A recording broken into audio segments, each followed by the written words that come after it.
이제는 재개발 재건축 한다라고 해서 다 되던 시대는 끝났다라고 네. 말씀을 해드립니다. 결론부터 얘기하면 사업성 나와야지 당연히 가는 거고, 두 번째로는 입지가 좋다든가, 세 번째로는 분담금 납부할 수 있으면 가는 겁니다. 이 셋 중 하나도 충족을 못하는 곳들은 진행되기가 어려울 것이다 라고 말씀을 드리는데, 안녕하세요, 부익남입니다. 오늘은 투미부동산 컨설팅의 김재경 소장님을 모시고 최근에 또 서울시에서 재개발 재건축 관련해서 정책 발표한 것도 있고, 그리고 또 재건축하면은 꼭 좀 알아야 되는 용적률에 대해서도 한번 알려드리는 시간을 가져보려고 제가 소장님 한번 모셨습니다.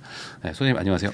네, 반갑습니다. 재개발 재건축 전문가 투미부동산 컨설팅의 김재경 소장입니다. 네, 또 오랜만에 나오셨는데 그 최근에 한 일주일 정도 됐나요? 촬영 기준으로 한 일주일 조금 더 된 것 같은데 그 서울시에서 그 정책을 하나 발표했잖아요. 근데 이게 생각보다 사람들이 뭐 그렇게 막 뭐 신경을 잘 안 쓰고 있는 것 같은데 시장에는 어떤 영향을 미칠지 이런 것도 좀 궁금하긴 하거든요. 사실 최근 이제 곧 총선이잖아요. 네. 이제 방송이 송출될 때쯤 되면 결과가 나왔을지 어쩔지 모르겠지만 지금 총선 앞두고서 뭐 여야 할 거 없이 5만 가지 발표들을 다 하다 보니까 오히려 정보의 홍수 속에서 또 되도 않는 대책들도 많잖아요. 네.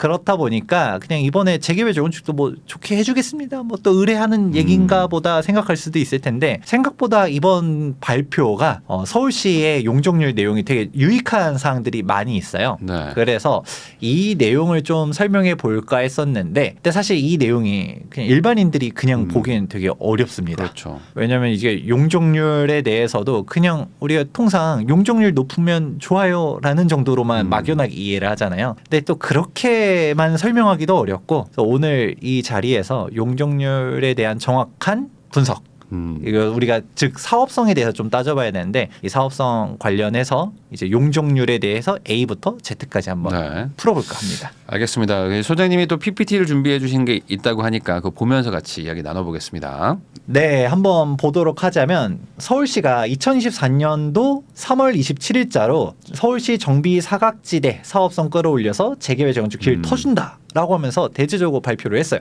근데 이거를 그렇게 크게 이슈가 안 됐었어요. 왜냐면 사람들이 봤을 때 이 내용들이 되게 복잡하거든요.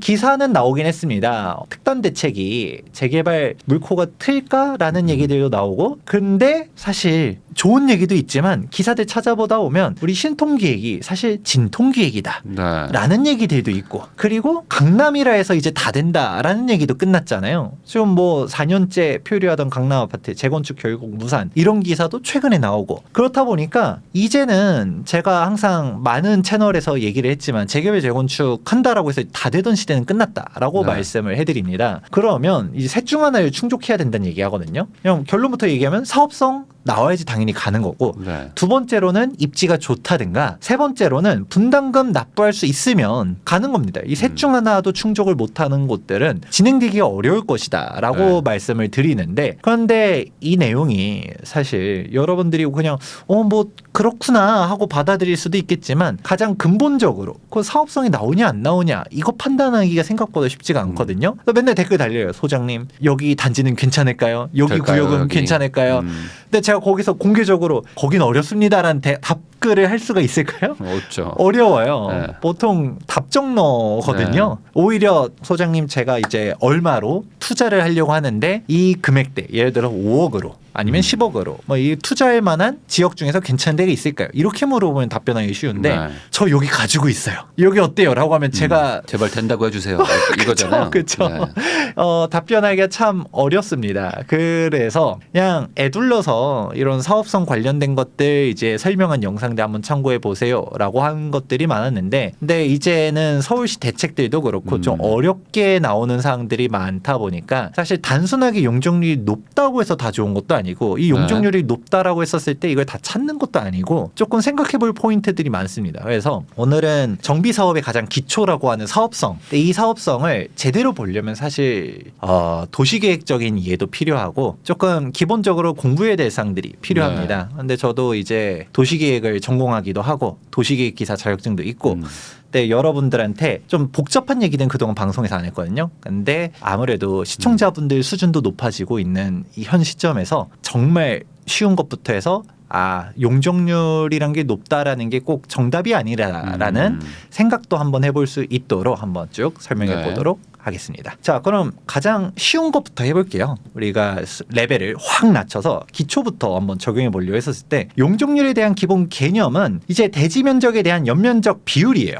그러면 이거죠. 이 정도 영상들은 넘치게 있습니다. 내가 네. 예를 들어서 대지가 100평인데 50평으로 갔다가 2층을 올렸다라고 하면 연면적은 100평이죠. 네. 그럼 100 나누기 100 하면 그냥 딱 100이잖아요. 100%를 하게 되면 그렇게 또 100을 곱했을 때 이제 퍼센테이지는 100%에서 용적률이 100% 이렇게 나오는 건데 그러면 우리가 중요한 거는 이제 즉 연면적을 높게 쓸 수 있는 거. 그래서 대지 면적이 100평인데 내가 건축물 연면적은 200평이다라고 하면 용적률이 200%인 거고 연면적이 300평이다라고 하면 300%. 즉 우리가 이 땅에서 얼마나 효용 가치를 높게 쓸 수 있는가라는 게 용적률이죠. 우리가 네. 똑같이 대지 면적이 100평이다 해가지고 같은 가치가 있는 게 아니잖아요. 물론 입지적인 것도 있겠지만 즉 용도에 따라서 용적률이 달라지기 때문에 내 땅의 가치가 달라지는 거.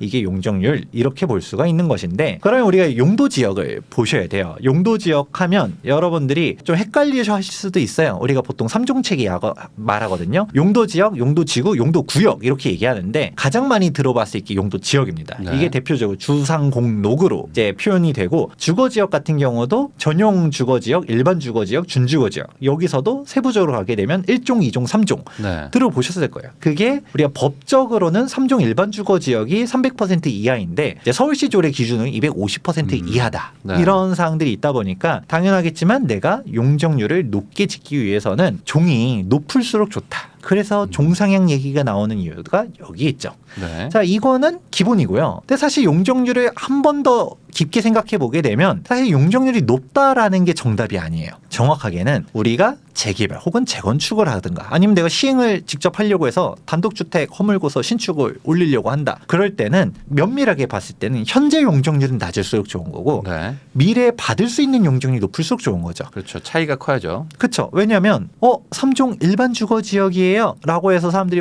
좋아요 라고 했더니 이미 용적률을 200% 후반으로 꽉꽉 다 채워 먹었어. 그게 요즘 나오는 재건축들의 문제잖아요. 네.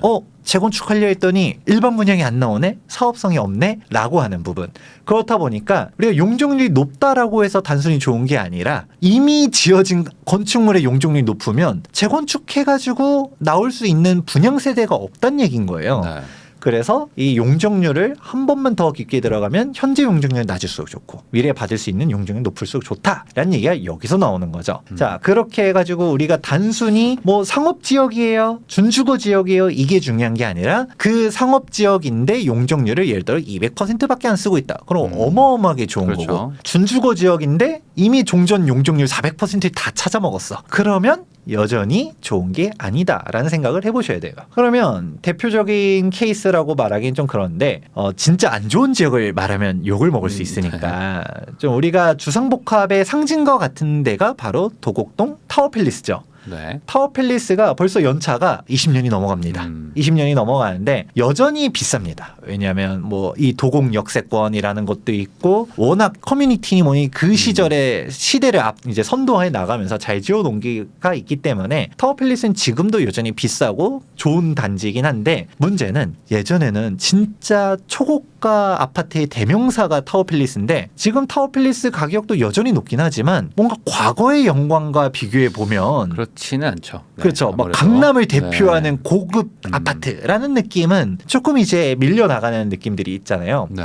근데 얘네가 20년 차가 넘어갔는데 재건축이 가능할까요? 용적률을 봐야 되는데. 그쵸. 그러면 용적률이 923%예요. 네. 여기가 일반 상업 지역이라서 용적률이 높은데 근데 이미 종전 용적률이 900%가 넘어가. 그러면 물론 재건축할 수 있죠. 여기 계신 분들 돈이 많은 분들이니까 나 분담금 뭐 5억씩 10억씩 내면서 하이엔드로 갔다가 잘 지어가지고 멋지게 짓겠어. 뭐 1대1 재건축. 1대1 재건축하겠어. 일반 분양 없어도 돼. 이러면 할 수는 있겠죠. 근데 그게 아니라고 하면 재건축은 사실상 어렵다. 네. 아니면 여기 뭐 리모델링 하던가 뭐 그렇게 갈 가능성들이 높겠죠. 그래서 용적률이 높다 해서 끝나는 게 아닌데 근데 여기서 또 우리가 기본적으로 조금 알아두실 필요가 있는 게 많은 사람들이 이 용적률 높은 거랑 층수 높이는 거랑 헷갈려하는 분들이 많아요. 약간 제가 한번 질문 드려볼게요. 우리가 보통 고층, 초고층 이게 특혜라고 생각하시는 분들이 많잖아요. 근데 사실 이게 초고층으로 짓는다 해서 사업성이 증가할까요? 오히려 나빠질 수도 있죠. 비용도 막 비싸질 수도 있으니까 공사비가. 그렇죠. 네. 공사비가 치솟죠. 네. 그런데 우리가 사업성이 개선된다라고 얘기하려면 용적률이 높아지는 거에 사업성이 개선된다라고 얘기하지 동일 용적률에서 층수만 높이는 거는 크게 의미가 없다라는 생각을 해보셔야 돼요. 기사를 한번 보시면 예전에는 막 초고층 하고 싶어서 난리를 쳐도 당시 박원순 전 서울시장이 있었을 때는 2030 도시기본계획에서 35층 룰이라는 게 있었잖아요. 네. 35층 이상은 안 돼라고 하면서 이제 막아냈는데 근데 이제는 규제를 풀어주죠. 뭐 50층 이하는 물론 50층 초과도 허용해준다. 70층, 80층 해라라고 해도 공사비가 너무 올라가니까 지금 특히 초고층 가게 되면 공사비가 더 들어가거든요. 그리고 기간도 늘어나고 그렇죠. 하니까 이제는 서울시가 해도 돼라고 했더니 오히려 조합원들이 이게 하는 게 맞아? 라는 얘기들이 나오죠. 그리고 당장 성수 1지구 같은 경우도 70층 관련해서 총회를 열었는데 이게 50층 미만 투표수가 더 많아졌어요. 그러니까 이거 70층 안 되는 거 아니냐? 뭐 이런 얘기들도 나오죠. 근데 이거 자세히 보다 보면 박빙이에요. 50 그쵸. 1대 48 정도 되네. 네. 사실 몇 명만 넘어와도 네. 사실 초고층 될 수도 있는 건데 우리가 보통 40층 넘어가면 다 초고층이라고 얘기는 했지만 엄밀하게 건축법상 초고층의 정의는 50층이 넘어가는 겁니다. 네. 50층 이상은 초고층 건축물이라 하니까 50층 미만은 준초고층이라고 얘기를 일단 하고 가는데 이 준초고층조차도 공사비도 비싸고 공사 기간도 깁니다. 네. 근데 여기서 50층이 넘어가면 더 비싸지고 더 길어지는 게 문제가 있겠죠. 그런데 이런 부분 관련해서 이제 박빙들이 있는데 참고로 저희 가족들도 성수 1지구 조합원이다 보니까 여기에서 저희는 초고층에 한 표를 하긴 했었어요. 네. 근데 이 부분 관련해서 사람들이 오해를 하는 게 이게 막 70층이다 49층이다 뭐 어쩌고저쩌고 말을 해도 사실 한 장으로 정리한 조합 설명 자료인데 이게 좀 잘 돼 있어서 한번 가져와 보면 50층 미만이라고 해서 공사비가 싼 건 아닙니다. 우리가 일반적으로 요즘 공사 비용 엄청 많이 늘었다. 7,800은 기본이다. 이런 얘기들 하잖아요. 근데 50층 미만으로 가도 조합에서 1,100만 원은 지금 추산을 합니다. 실제로 여의도 공작 아파트 같은 경우는 대우 서밋으로 시공사 선정됐을 때 1,070만 원으로 시공권 계약했거든요. 그렇다 보니까 사실 1,100만 원도 이제 성수 1지구가 착공할 때쯤 되게 되면 사실 이것보다 더 잡을 가능성도 높아요. 그럴 수 있죠. 그런데 여기서 초고층을 하면 더 비싸지죠. 1,300만 원을 지금 시점에서 잡고 있고 공사 기간도 60개월 잡고 있는데 근데 초고층 가게 되면 70개월로 잡고 있고 그런 부분 보게 되면 금융 비용도 늘어나고 뭐하고 하는 사항들이 종합적으로 있습니다. 근데 이게 사실 준초고층 간다고 해서 우리가 일반적인 30층 아파트를 짓는 게 아니거든요. 저는 뭐 이럴 바에는 차라리 진짜 상징성을 가지면서 초고층 가는 것도 좋지 않겠냐라고 보지만 일단은 그거는 차치하고 우리가 이런 부분들은 떠나서 사업성으로만 놓고 보면 왜 이런 갈등들이 나오느냐 사람들이 자꾸 초고층 간이 특혜 아니냐 했을 때 전혀 저는 특혜라고 안 보는 게 조합원들 입장에서도 이게 초고층이 준초고층이 싸우는 이유가 용적률을 높여주는 게 아니에요. 이게 성수 1지구 예전 조감도인데 되게 멋있게 지어놨잖아요. 그러면 이게 49층으로 설계했었을 때 한강변 파노라마 이제 영구 조망이 쫙 되는 그런 설계가 나오는 건데 이게 70층으로 더 높아진다. 그러면 여기 뒤에 있는 동들도 한강 조망은 되겠지만 사이 조망보다는 영구 조망 딱 아무것도 거릴 게 없는 게 더 좋은 거잖아요. 더 늘어나는 거는 분명히 가치가 있다라고 저는 보거든요. 한강뷰 보이는 집들이 더 늘어나는 거겠죠. 그쵸. 네.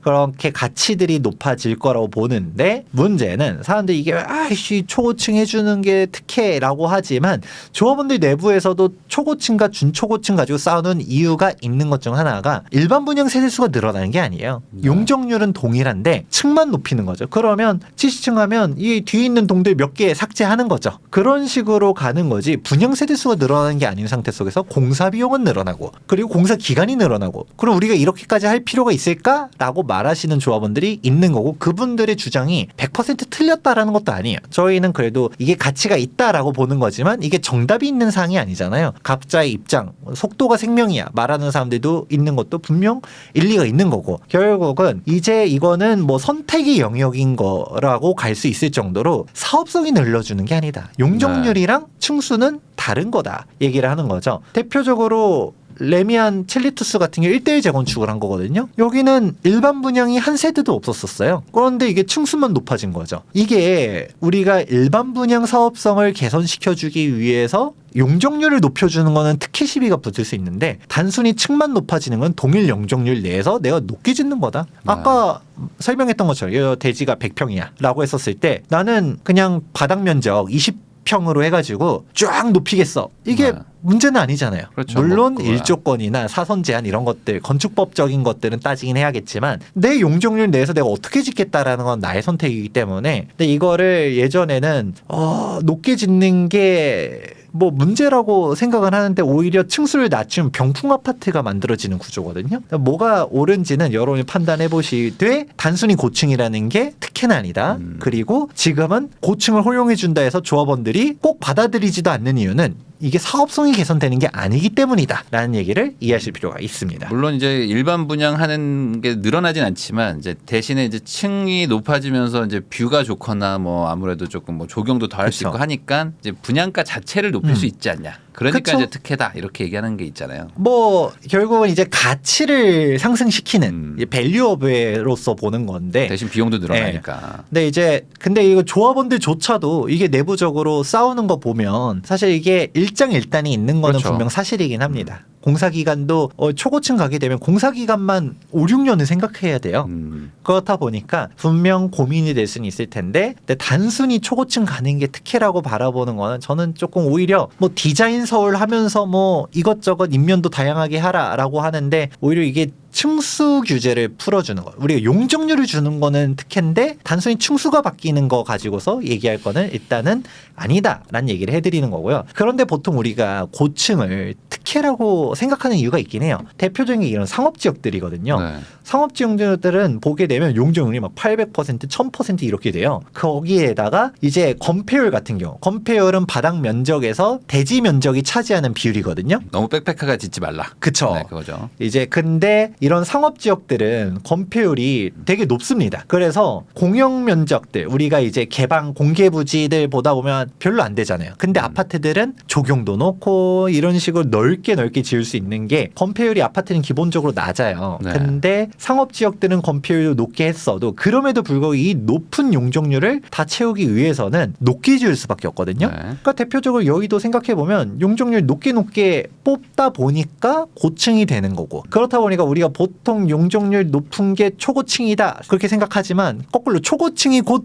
높은 용적률이다라는 거는 아니라는 거를 이제 이해하실 필요가 있다. 자, 여기까지가 용적률에 대한 기초고요. 조금 더 이제 우리가 응용을 한번 해보도록 할게요. 우리가 좀 중급반 들어간다고 했었을 때 그러면 실질적인 사업성을 따져보려 했었을 때 우리가 이 사업성 체크 어떻게 합니까? 라고 하게 되면 최근에 이제 최근이라고 하기에는 벌써 또 이제 작년 이슈긴 하지만 작년에 가장 핫했었던 단지 중 하나가 상계주공 5단지입니다. 집값이 5억인데 부담금만 5억이다.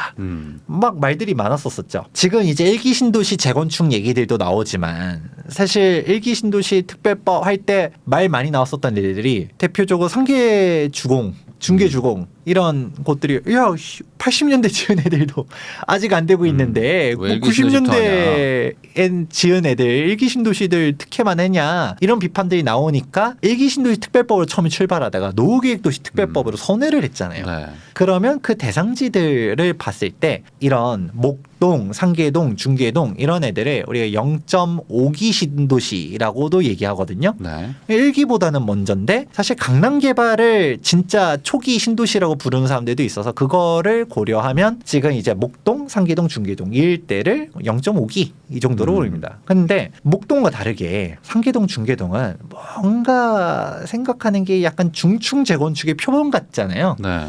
빽빽하고 조금 뭔가 사업성 별로 안 나온다 얘기도 하고 이 굴뚝들 보세요. 예전에 중앙난방의 상징과도 같은 그런 굴뚝들이 있는데 그러니까 우리가 여기 이렇게 보면 중층 재건축들 과연 가능할까? 그러면 우리가 용적률 얘기했잖아요. 용적률. 그럼 이 용적률을 잘 확인해 볼 수 있는 사이트 중 하나가 호갱노노에서 여기 지금 제가 표현을 안 해놨긴 하지만 좌상단에 용적률로 이거 항목을 바꿀 수 있어요. 그럼 이 용적률 쫙 뜨죠. 야 보다 보면 한숨부터 나옵니다. 250%니까 이미 꽉 찬 거죠. 네. 용적률이 대부분 200% 전후예요. 네. 뭐 150%인 애들도 있긴 하지만 오히려 200을 초과하는 아득히 초과 여기 뭐 300도 있고 그러네요. 네. 그런 단지들이 있다 보니까 사업성이 안 나온다.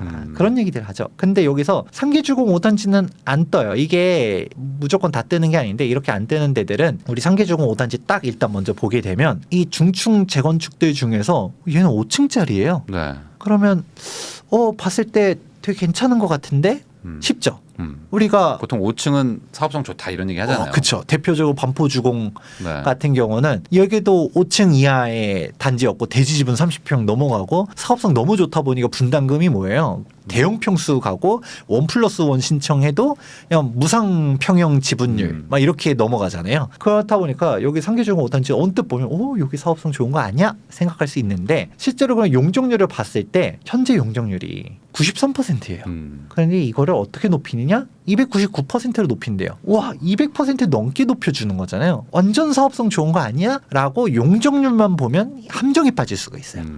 근데 우리가 적어도 중수 수준으로 가려면 단순히 용적률만 비교하면 되는 게 아니라 바로 대지 지분을 체크해야 되는 거죠. 이 5층짜리고 뭐 거기까지는 좋은데 이 낮은 용적률을 얼마나 많은 사람들이 나눠 먹고 있느냐. 이게 평균 대지 지분을 따지는 건데 한번 보게 되면 여기가 사실 예전에 진짜 임대 아파트였거든요. 네. 여기가 임대후 분양으로 가서 당시 이제 상계동 내에서도 진짜 서민들을 위해서 공급했었던 주택들이에요. 그렇다 보니까 여기 보면 1.5룸이죠. 그러고 세대수를 보게 되면 840세대입니다. 840세대 하면 좀 느낌이 오셔야 되는데 그러면 아까 제가 뭐라 했어요? 현재 용적률이 낮을수록 좋고 미래 용적률이 높을수록 좋다 했는데 언뜻 보면 아까 여기는 용적률 낮고 받을 수 있는 용적률 높았잖아요. 네. 좋은 것 같지만 진짜 제대로 따지려면 대지 지분을 따져봐야 되는 거예요. 그래서 대지 지분을 볼 때 가장 좋은 사이트 중 하나가 이제 아실 들어가 보면 여기 옵션에서 대지 지분으로 바꿀 수가 있거든요. 네. 그러면 이제 쭉쭉 뜹니다. 보다 보면 노원구 일대가 평균 대지 지분이 이 12평도 안 되는 곳들도 생각보다 많아요. 8평 막 이런 데도 있고 네. 상계주공 5단지가 평균 대지는 12평인데 기준을 잡기 위해서 설명드리자면 대지 지분 12평이면 우리가 신축 아파트를 지었었을 때 평균 대지 지분이 12평입니다. 네. 33평 기준으로.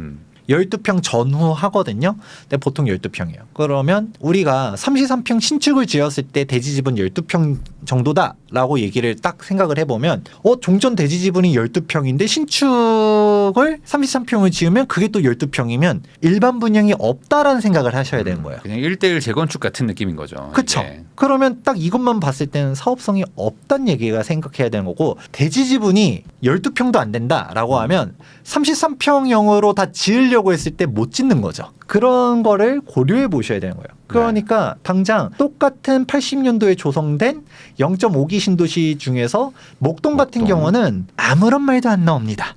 왜냐? 사업성이 워낙 좋기 때문에 네. 그냥 뭐 특별법 이거 필요 없어. 우리 발목만 잡지 마. 하면서 막 너도 나도 가잖아요. 네. 그 이유가 이 대지 지분에 있다라는 뭐 얘기들. 많으면 28평 뭐 이렇게 그쵸. 있으니까 아까 말씀하신 걸로 보면 33평 막 2개를 짓고도 또 남는 정도. 그렇죠. 네, 그러니까 대지 지분이 중요하다. 네, 그렇게 대지 지분 얘기를 했던 거고, 그러니까 우리가 언뜻 봤을 때 용적률만 보면 많이 늘어난 것 같은데 이 늘어난 용적률을 어디로 사라졌을까요? 이를 1.5룸 가지고 있는 사람들이 내 평형대를 키우는데 다 쓴 거예요. 우린 재건축했는데 언제까지 1.5룸에 살 거야? 재건축해서 너 1.5룸 가져가 이러면 싫어하잖아요. 나도 33평에 살고 싶어 하면서 여기가 전 평형을 33평을 합니다. 그러면 용적률이 늘어나긴 했는데 이 늘어난 용적률 조합원들이 다 그냥 써먹은 거죠. 그거를 인지하고서 보게 되면 이제 건축심의 내용이 이해가 됩니다. 네. 건축심의 자료 보게 되면 용적률 거의 300% 꽉꽉 채운 거죠. 299.73% 한 건데 세대수가 늘긴 늘었어요. 996세대. 근데 공공 분양이 156세대 그리고 그냥 분양분이 840세대. 근데 아까 조합원이 840 네. 세대이기 때문에 현금 청산자가 나오지 않는 이상 일반 분양은 제로인 거죠. 그냥 1:1 재건축 한 거다. 그렇죠. 조합원들 돈으로 짓는 거예요. 네. 일반 분양 없이 짓다 보니까 더군다나 공공 분양은 나중에 후설하겠지만 사실 이거 원가 이하로 서울시가 삥 뜯어갑니다. 이것도 기부 체납이나 다름없어요. 그런 상황이다 보니까 이게 이제 주민들 입장에서는 아니 이거 해가지고 임대 아파트만 우리가 내놓는 거 아니냐, 뭐가 그런 거 아니냐, 이거 나쁜 놈 서울시 각성해라 이런 얘기 나오는데 사실 이게 종상향이 됐잖아요. 그렇다 보니까 용적률 늘어나도 임대주택 당연히 지어줘야 되는 것도 있는 거고 이런 문제점들이 나오고서 그러면 본인들이 적어도 25평으로 지으면 일반 분양분이 나오겠죠. 네. 근데 그거는 포기하고 싶진 않고 그러니까 이도 저도 안 되면서 그러면 당연히 내 돈 내고 짓는 건데 그럼 공사비는 n분해야 될 거 아니에요 조합원들이. 그래서 5억 나온 건데 그 5억은 내기 싫다 하니까 파행으로 간 건 거죠.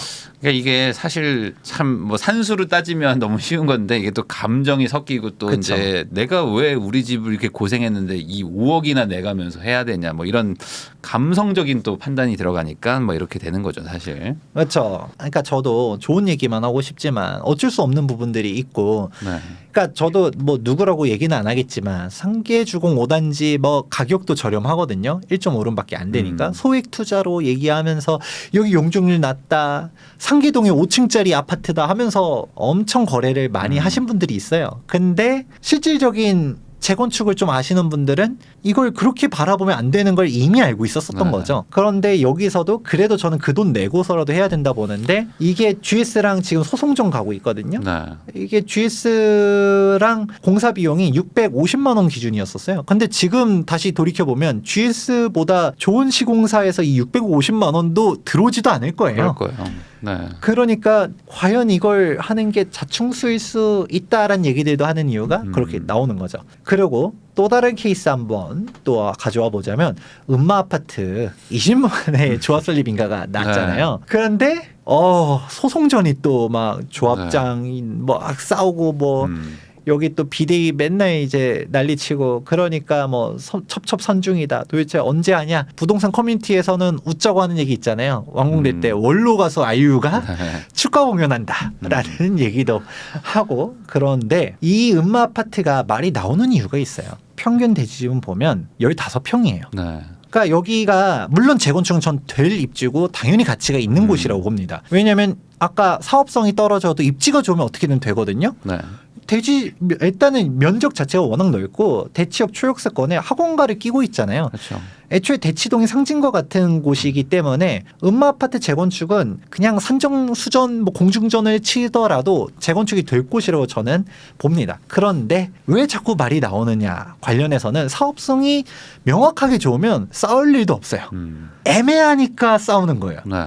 그러니까 가치적으로는 재건축을 하면 음마 아파트 가치는 당연히 훨씬 더 높아지고 그 분담금을 납부하는 만큼의 가치 이상을 저는 있다라고 보는데 그럼에도 불구하고 이게 공사비가 생각보다 쎄한 거죠 주민들이. 근데 그 이유가 15평 그러면 아까 제가 얘기했죠 33평을 지을 때 대지 지분이 12평이랬으니까 3평밖에 안 남네. 일반 분양이 얼마나 나오지? 라는 생각을 하다 보니 일반 분양 세대수가 줄어들수록 조합원의 분담금이 높아지는 구조가 되는 거죠. 그래서 우리가 이거를 좀 더 자세하게 보려고 하면 대지에 대한 부분들 한번 봐야 돼요. 현재 용적률이 204%인 거죠. 네. 그 아까 봤었던 것처럼 용적률이 일반적으로 보게 되면 그렇게 좋은 게 아니거든요. 네. 200% 전후인 애들은 썩 사업성이 좋다고 말하기가 어려운 게 서울시 조례 기준으로는 250%. 근데 300%까지 올리려고 하면 우리가 서울시에 기부 체납하고 뭐하고 해야 되는 게 있겠죠. 네. 임대주택 짓고 그러면 100%가 늘어나도 이 100%가 다 내 게 아니라는 생각을 일단 1차적으로 해야 되고 그리고 1인당 일반 분양은 나올 수 있는 게 한계가 있다 보니까 그래서 기사 보다 보면 음마 아파트 분담금 폭탄이다 최대 7억 7천 이런 기사가 나오는 거죠. 한번 잘 살펴보게 되면 여기에서 우리가 84 타입 받으려고 한다라고 하게 되면 종전에 가지고 있을 때 84 타입 받으려면 4억 정도 분담금 내야 되는 거고 예를 들어서 대형 평수 가고 싶어 40평 가고 싶어 하시는 분들은 7억 7천도 납부해야 된다라는 계산이 나오는 거예요. 그러니까 깜짝 놀라는 거죠. 뭐 음마 아파트 막 맨날 이랬는데 막상 보니까 이렇게 나오는 건가? 더군다나 여기는 조합 설립 때 추산한 금액이잖아요. 보통은 이때 청사진을 많이 그리죠. 그걸 고려하면 실제로는 더 많이 나올 수도 있겠다. 그렇죠. 물론 모르는 겁니다. 뭐 일반 분양가를 엄청 비싸게 자라고 하면 또 낮출 수도 있고 또 오늘 후술하겠지만 이제 뭐 사업성에 대한 개선책들도 나오고 하다 보니까 그냥 뭐 그렇게까지 좋아질 수도 있겠지만 보통 우리는 장밋빛 미래보다는 현실적으로 보수적으로 판단이 더 맞는 거잖아요. 그렇다 보니 이런 문제들이 나오는 거고 그러면 음마 아파트 면적 정보들 보다 보면 우리가 101제곱미터가 많아요. 네. 이제 31평 이런 애들이 세대수가 되게 많은 거죠. 2,600세대. 네. 그리고 우리가 이게 전용 면적으로는 이게 84 타입이거든요. 네. 115 공급 면적 기준에 115가 전용 면적은 84 타입인데 얘네들 33평 같은 경우는 1,750세대. 얘네 각자 대지 지분이 보게 되면 각자 14평, 16평 이래서 평균 대지 지분이 15평 나오는 거예요. 네. 그런 식이니까 여기 사업성을 우리가 아까 33평형으로만 다 지으려고 해도 12평씩 써야 되니까 일반 분양 나오는 게 좀 적어질 거고 더구나 40평대도 짓고 싶잖아요. 네. 그러면 더 줄 거고 그렇죠. 이거를 고려하셔야 된다. 그러니까 이게 이 조합원들이 뭐 또 한 4천 명이 넘으니까 이 상황에서 막 7억 뭐 6억 내가면서 굳이 왜 하냐라는 사람들도 있고 그냥 살자 뭐 이런 사람들도 있고 나중에 뭐 상황 좋아지면 하자 이러니까 이게 의견이 안 모이는 거잖아요. 그러니까 뭐 세대수라도 좀 적으면 뭐 빠르게라도 할 텐데 그러니까 이게 계속 싸움이 일어나는 거다. 그렇죠. 네. 더군다나 음마 아파트는 다른 문제도 있어요. 왜냐하면 상가가 대지 지분 몇 평 안 되는 애들이 되게 많거든요. 근데 음마 아파트 상가를 뭐 재척하니 많이 얘기 나오다가 이제 안고 갔거든요. 네. 근데 여기가 이제 그 비율을 10%로 합의를 했어요. 이게 무슨 말이냐면 이게 좀 헷갈리잖아요. 설명해 네. 주세요. 재개발은 이런 개념이 없어요. 재개발 상가인데 대지 지분 작은 애들은 다 청산 혹은 상가만 받아야 돼요. 그런데 재건축만 이 비율을 조합이 결정할 수 있도록 되어 있는데 그 비율 10%라는 게 무슨 말이냐? 조합원 분양가 기준으로 했을 때 감정평가 금액이 조합원 분양가보다 크지 않으면 상가는 입주권을 받을 수가 없는 게 원칙이에요. 네. 그러니까 재개발은 그렇다 보니 감정평가 받았는데 내가 감정평가가 5억이 나왔어. 근데 조합원 최소 분양가가 6억이야. 네. 그러면 나는 1억 분담금 더 내고 아파트 받을게요. 이게 안 되는 거예요. 그냥 청산자 혹은 상가를 받아야 되는 거예요. 네. 재건축 상가 같은 경우는 이 비율을 조정할 수 있는 거예요. 그래서 예를 들어 10%로 했다라는 거 하는 거는 그럼 예를 들어 음마 아파트 조합원 분양가 예를 들어 25평형이 분양가 10억이다. 그러면 10%인 1억만 넘어가도 상가 감정평가 금액이 1억만 넘어가도 아파트 신청할 수 있다는 거고 여기서 기준만 최소 조합 분양가만 넘어가면 되기 때문에 그러면 이제 뭐 분양가액 순으로 갔다가 물론 선정은 하겠지만 그게 꼭 25평형만 가는 게 아니라 33평형이든 뭐든 내가 신청은 할 수 있는 자유는 있는 거죠. 네. 즉 우리가 조합원 수가 늘어난다는 얘기는 일반 분양 세대 수가 줄어든다는 거고 즉 사업성이 더 안 떨어진다라는 좋아진다. 거죠. 그러니까 더더욱 안 그래도 대지 지분이 이랬었는데 일반 분양이 더 흔들리는 그런 사항이 있는 거고 이게 꼭 음마 아파트뿐만 아니라 실제로 많은 상가를 끼고 있는 재건축들이 문제가 많습니다. 네. 특히 이거를 악용해가지고 상가 쪼개기 하면서 분양하는 사람들이 되게 많거든요. 상가 투자는 저는 일단 권하질 않아요. 재건축 상가 쪼갠 거 이미 샀다라고 하면 제가 할 말은 없는데 사겠다라고 하면 말리는 진짜 까딱하면 재척시키고 이렇게 나가는 조합들 많거든요. 네. 그런 경우들도 있다라는 정도는 이해하실 필요가 있고요.